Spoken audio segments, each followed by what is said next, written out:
అనకాపల్లి జిల్లా బుచ్చయ్యపేట మండలం బట్టాది గ్రామంలో మెడికల్ కాలేజీల ప్రైవేటీకరణకు వ్యతిరేకంగా కోటి సంతకాల సేకరణ కార్యక్రమంలో మాజీ మంత్రి గుడివాడ అమర్నాథ్ పాల్గొన్నారు.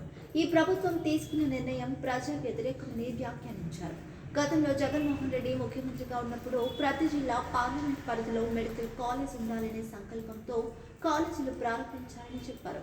పేద విద్యార్థులకు వైద్య విద్యను అందుబాటులోకి తీసుకురావడమే లక్ష్యమని చెప్పారు.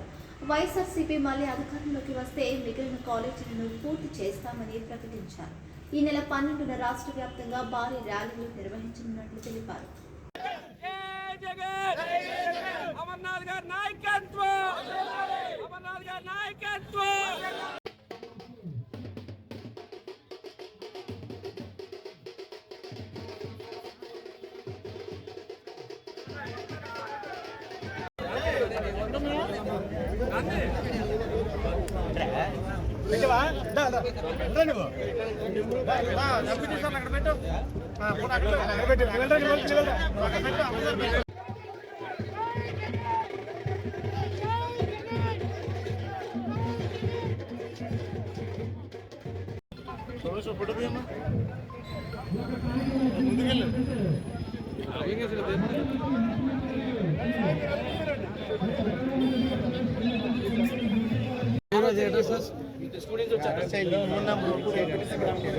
జిల్లా అనకాపల్లి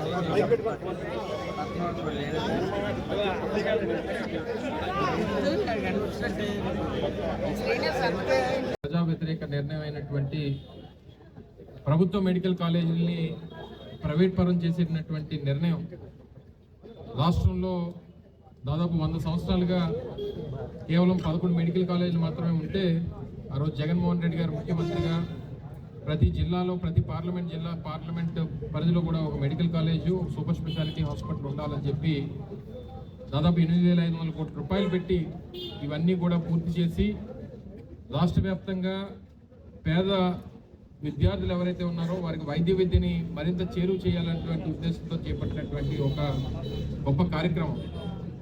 వారు ముఖ్యమంత్రిగా గత ప్రభుత్వంలో 7 కాలేజీలు పూర్తి చేశాం. దాదాపు 3,500 నుంచి 4,000 కోట్ల రూపాయలు ఖర్చు పెట్టాం. మళ్ళీ ప్రభుత్వం వస్తే మిగిలినటువంటి కాలేజీలు నిర్మాణంలో ఉన్నాయి, అవి కూడా పూర్తి అవుతాయి. రాష్ట్ర వ్యాప్తంగా దాదాపు 2,500 నుంచి 3,000 మెడికల్ సీట్లు పెరుగుతాయి. తద్వారా రాష్ట్రంలో చదువుకున్నటువంటి పేద విద్యార్థులకి వైద్య విద్య మరింత చేరువవుతుందని చెప్పి అందరూ కూడా ఆశించారు. సరే, ప్రభుత్వాలు మారిన తర్వాత ఈ గొప్ప నిర్ణయం కాబట్టి తప్పకుండా కొనసాగిస్తారు. ప్రభుత్వ పరంగానే వీటిని నిర్మాణం చేసి పేదవాడికి చేరువ చేస్తారని చెప్పి అందరూ కూడా ఆశించినప్పటికీ ఇవన్నీ కూడా ప్రైవేట్ పరం చేయాలి, 10 కాలేజీలు ప్రైవేట్ పరం చేయాలని చెప్పి ప్రభుత్వం నిర్ణయం తీసుకుంది.